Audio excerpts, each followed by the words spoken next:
Assalamualaikum warahmatullahi wabarakatuh. Perkenalkan, nama saya Nur Azkia Tunisa. Saya dari kelas 10 PPLJ 3, nomor absen 28.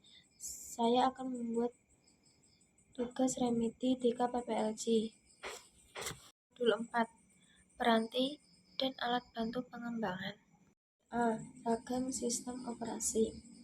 Sistem operasi biasanya disebut dengan operating system atau OS, merupakan perangkat lunak bertindak sebagai antarmuka antara pengguna komputer dan perangkat keras komputer serta mengontrol pelaksanaan semua jenis program. Sistem operasi. Sistem operasi dapat ditinjau dari 3 sudut pandang, yaitu diantaranya A. Sudut pandang pengguna, B. Sudut pandang sistem, C. Sudut pandang tujuan. Sejarah sistem operasi. Sistem operasi mengalami perkembangan yang sangat pesat yang dapat dibagi ke dalam 4 generasi, yaitu A. Generasi pertama pada tahun 1945 sampai 1955.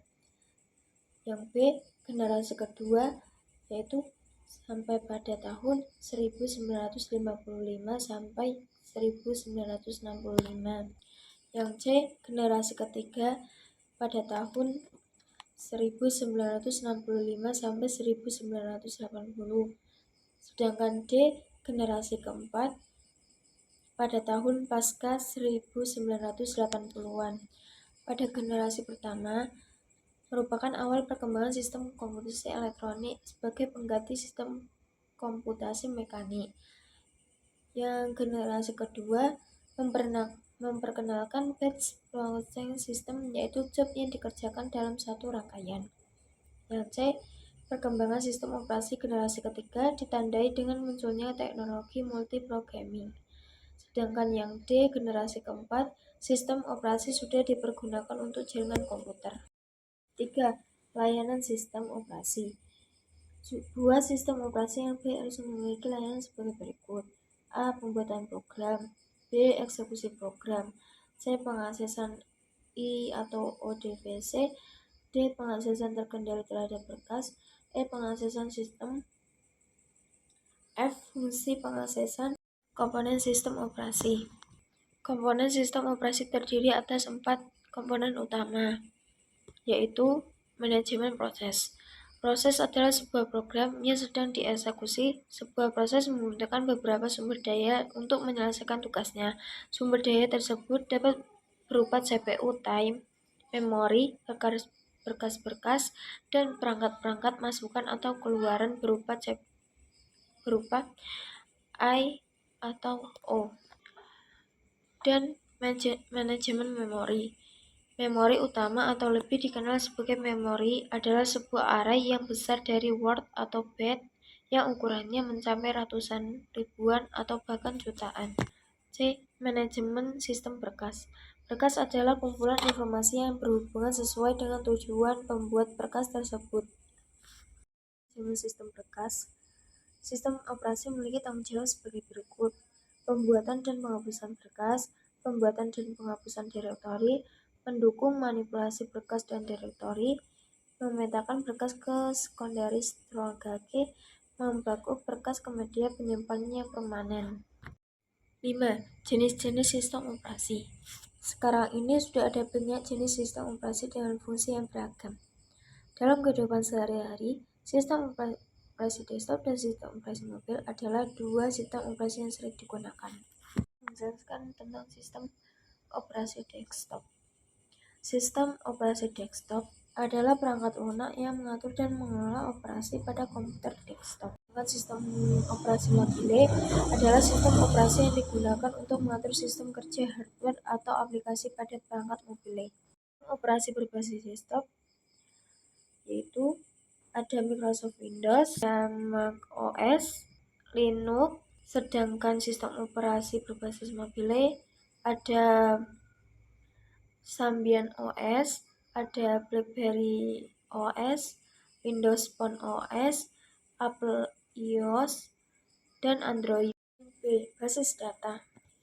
Basis data merupakan kumpulan informasi yang disimpan di dalam komputer secara sistematik sehingga dapat diperiksa menggunakan suatu program komputer untuk memperoleh informasi dari basis data tersebut. Manfaat basis data. Basis data memiliki manfaat untuk mengatasi berbagai permasalahan, yaitu data yang tidak stabil, kesulitan pengaksesan data, isolasi data untuk standarisasi, masalah keamanan, masalah integrasi, dan masalah independen data. Basis data. Sistem basis data adalah kumpulan dari program aplikasi yang berinteraksi dengan basis data bersama dengan database manajemen sistem atau biasanya disebut dengan DBMS dan basis data itu sendiri. DBMS merupakan sistem pengorganisasian dari sistem pengolahan database pada komputer. Perangkat lunak yang termasuk DBMS diantaranya yaitu DBase, Fogbase, Airbase, Microsoft Access, Borland, Paradox atau Interbase, MySQL Server, Oracle, Informix, Sybase, MySQL, dan lain sebagainya. Turret Query Language atau biasa disebut SQL.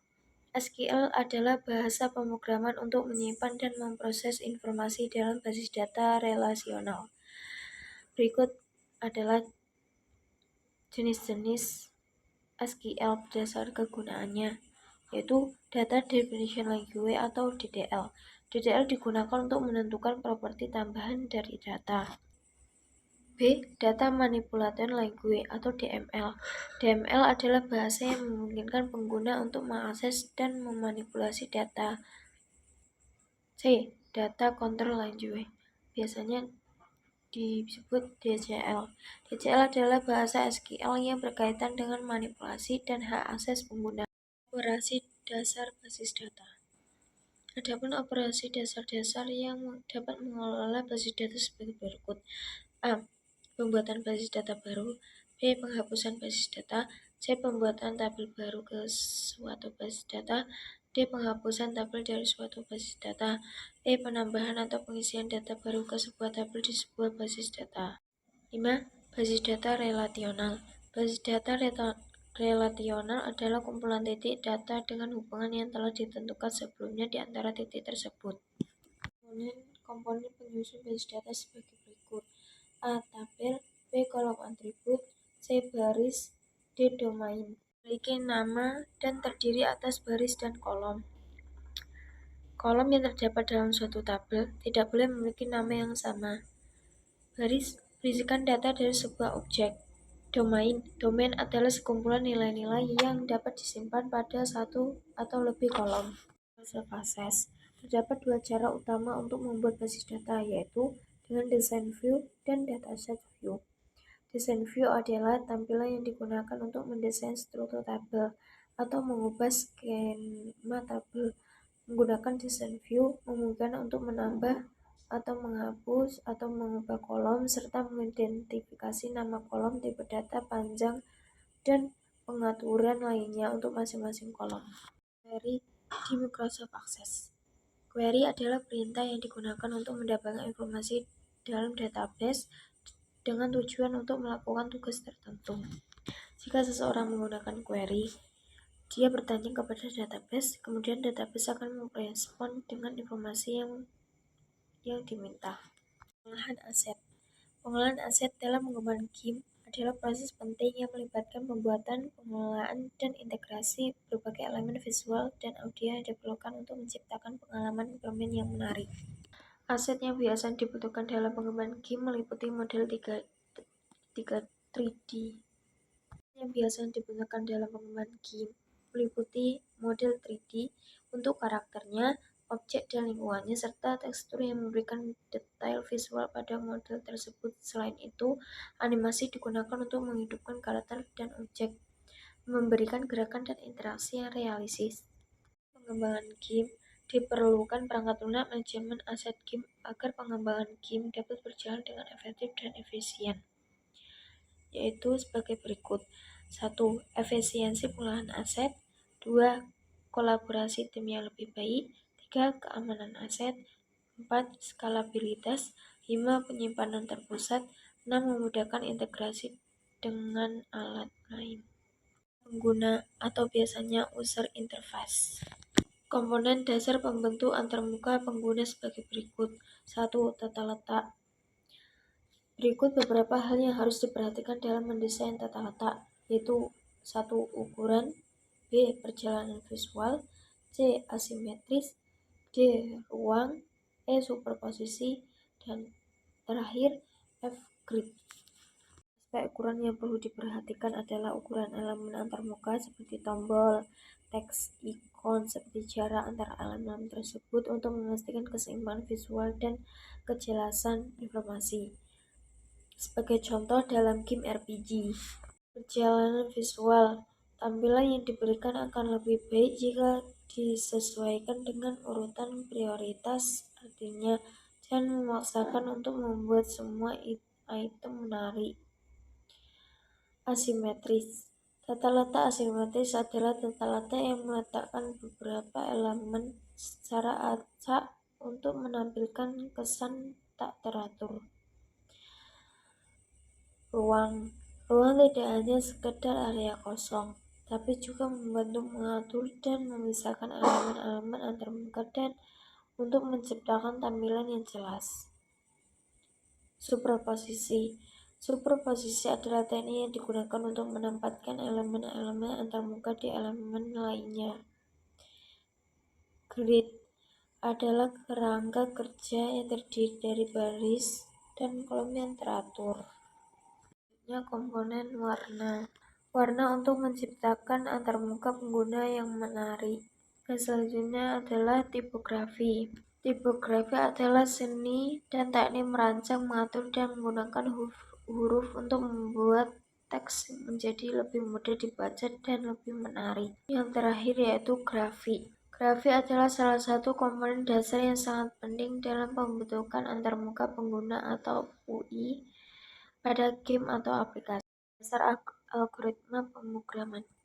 Algoritma adalah metode atau langkah yang dirancang secara tersusun dan berurutan. Ciri-ciri algoritma dengan baik sebagai berikut. 1. Memiliki logika atau metode yang tepat. 2. Menghasilkan keluaran. 3. Ditulis dengan sistematis. 4. Ditulis dengan format yang mudah. 5. Semua operasi yang dibutuhkan. 6. Semua proses harus berakhir setelah sejumlah langkah tertentu dilakukan. Terdapat beberapa hal yang harus dipahami dalam mempelajari algoritma sebagai berikut. 1. Notasi algoritma. Algoritma dibuat untuk mempermudah dan memperjelas urutan langkah yang perlu dilakukan untuk menyelesaikan masalah. Terdapat 3 notasi algoritma yang bisa kita pelajari, yaitu deskriptif, pseudokode, dan flowchart. Notasi algoritma pada deskriptif adalah algoritma yang dibuat dengan cara menuliskan instruksi-instruksi yang harus dilaksanakan dalam bentuk uraian kalimat deskriptif dengan menggunakan bahasa yang jelas dan tidak ambigu. Pseudokode atau biasa disebut kode semu. Pseudokode berasal dari kata pseudo yang berarti imitasi atau mirip untuk menyerupai, dan kode yang berarti kode program. Yang terakhir itu flowchart atau bagan alir. Flowchart adalah standar dasar pemodelan yang berfungsi untuk menggambarkan alur logika dalam algoritma. Konstruksi dasar algoritma. Algoritma memiliki 3 struktur dasar, yaitu sekuensi atau runtutan. Struktur ini menunjukkan bahwa deretan program dikerjakan secara berurutan sesuai dengan baris yang dituliskan. Selection atau pemilihan. Tidak setiap baris akan dieksekusi, melainkan baris yang memenuhi syarat atau kondisi saja yang dieksekusi. Setelah itu, looping atau pengulangan. Struktur ini memungkinkan suatu baris atau blok program dilakukan berulang-ulang tanpa meneruskan berkali-kali. F. Tools pengembangan perangkat lunak dan game. Pengembangan perangkat lunak dan game telah didukung oleh berbagai tools dan platform yang mempermudah proses pembuatan, pengujian, dan distribusi produk tersebut. Banyak chassis atau tools yang dapat digunakan untuk pengembangan perangkat lunak dan game sebagai berikut. A. Diagram tools. B. Alat bantu manajemen proyek. C. Alat bantu analisis. D. Alat bantu desain. E. Alat bantu manajemen konfigurasi. F. Alat bantu pemrograman. G. Alat bantu pengembangan web. Selanjutnya, modul 5. Pemrograman terstruktur. Penggunaan tipe data. Tipe data adalah jenis data yang mempunyai karakteristik tertentu yang dapat dikenali dan diolah oleh komputer. Tipe data dibagi menjadi dua jenis, yaitu tipe data dasar dan tipe data bentukan. Menggunakan tipe data dasar. Penggunaan tipe data in. Tipe data in atau integer sering dimanfaatkan untuk melakukan perhitungan aritmatika dan perbandingan. Tipe data in adalah tipe data bilangan bulat. Di atas berikut Satu contoh tipe data dasar dari tipe data integer atau bilangan bulat. Outputnya adalah hasil penjumlahan sama dengan 15. Bahkan tipe data bentukan. Tipe data bentukan terdiri dari atas string, array, record, dan lain sebagainya. di atas merupakan Contoh gambar tipe data bentukan dari tipe data string. Struktur kontrol percabangan. Sebaiknya kita pelajari dahulu karakteristik percabangan sebagai berikut. 1. Pengambilan keputusan. 2. Fleksibilitas. 3. Pemilihan alur eksekusi. Karakteristik tersebut akan menjadi paduan dalam merancang program dengan menerapkan struktur kontrol percabangan, yaitu 1. Percabangan satu kondisi. 2. Percabangan dua kondisi. 3. Percabangan banyak kondisi. 4. Percabangan bersyarat. 5. Perintah bantu manajemen proyek. C. Alat bantu analisis. D. Alat bantu desain. Struktur. E. Alat bantu manajemen perulangan adalah struktur. F. Alat bantu yang mengatur. G. Alat bantu pengembangan untuk dijalankan secara berulang atau loop. Adapun karakteristik struktur kontrol perulangan sebagai berikut. Pengulangan berulang, pengecekan kondisi, dan kemungkinan adanya infinity loop. Kontrol perulangan terdiri atas 3 bentuk, yaitu for, while, dan do while. Perintah for adalah perulangan yang sudah diketahui beberapa jumlah perulangan akan dilakukan. Sedangkan while, perintah while adalah perulangan dalam program yang dilakukan setelah kondisi prasyarat terpenuhi. Perintah do while adalah struktur kontrol perulangan di mana selama kondisi bernilai benar atau terpenuhi, maka perulangan akan terus berjalan.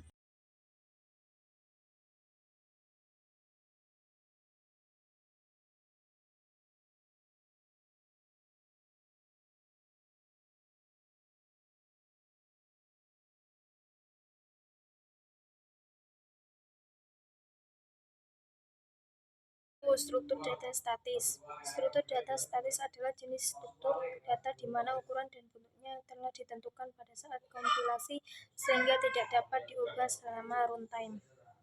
Contoh umum dari struktur data statis adalah array. Array adalah struktur data statis yang digunakan untuk menyimpan sekumpulan nilai dengan tipe data yang sama. Array dibagi menjadi dua jenis, yaitu array satu dimensi dan array multidimensi.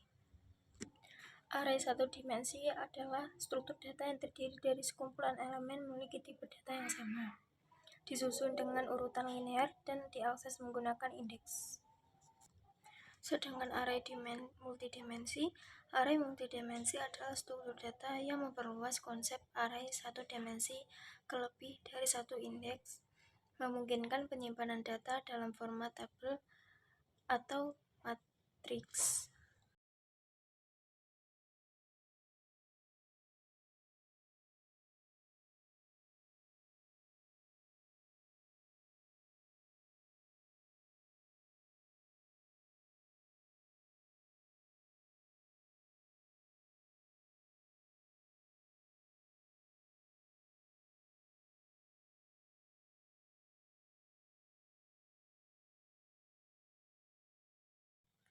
Stack adalah suatu susunan koleksi data di mana data yang dapat ditambahkan dan dihapus selalu dilakukan pada bagian akhir data, yang disebut dengan top of stack.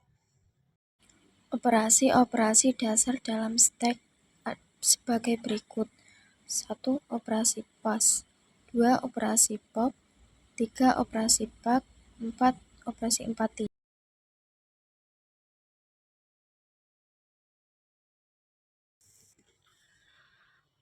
Pemrograman berorientasi objek merupakan pendekatan pengembangan perangkat lunak atau program yang memiliki struktur berbasis objek yang dapat berinteraksi satu sama lain untuk memenuhi satu tujuan. Pentingnya pemrograman berorientasi objek. Pemrograman berorientasi objek penting untuk dipelajari oleh pelajar pemrograman karena konsep pemrograman berorientasi objek menjadi konsep pemrograman modern sekarang ini. Berikut alasan lebih lanjut pentingnya mempelajari pemrograman berorientasi objek. A. Memiliki kemampuan pemeliharaan program yang cepat dan efisien. B. Mempercepat waktu pengembangan. C. Mendukung kerja satu tim saat pemrogram. D. Mudah menerjemahkan dari model bisnis dalam model pemrograman.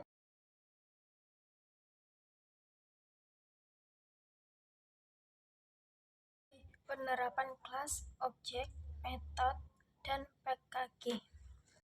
Kelas adalah cetak biru atau blueprint dari objek atau dengan kata lain sebuah kelas menggambarkan ciri-ciri objek secara umum. Sebagai contoh, Mobile Legends, Free Fire, PUBG, dan Call of Duty itu merupakan objek dari kelas game. Sedangkan objek adalah turunan dari kelas. Penjelasan mengenai elemen-elemen dalam kelas 1. Nama kelas harus mengikuti aturan penamaan identifier dalam bahasa C++. B. Atribut data. Atribut adalah variabel-variabel yang menyimpan data atau informasi dalam sebuah kelas. C. Konstruktor. Konstruktor adalah metode khusus yang digunakan untuk menginisialisasi objek saat dibuat dari kelas. Metode adalah blok kode yang melakukan tugas atau operasi tertentu dalam kelas. Objek adalah gabungan antara beberapa data dan fungsi yang masing-masing bekerja bersama dengan tidak dapat dipisahkan. Membuat objek. Untuk menciptakan objek dari suatu kelas harus diawali oleh nama kelas, kemudian dilanjutkan nama objeknya. Setelah objek dibuat, selanjutnya dapat mengakses atribut dan metode yang ada pada objek tersebut dengan menggunakan operator titik. Metode atau metode adalah prosedur yang diprogram yang didefinisikan sebagai bagian dari sebuah kelas dan bersedia untuk setiap objek yang diinstansiasi dari kelas tersebut. Sintaksis dasar deklarasi metode dalam bahasa C++ sebagai berikut. Ada A. Modifier, B. Tipe nilai kembalian, C. Nama metode, D. Parameter masukan, dan E. Return value.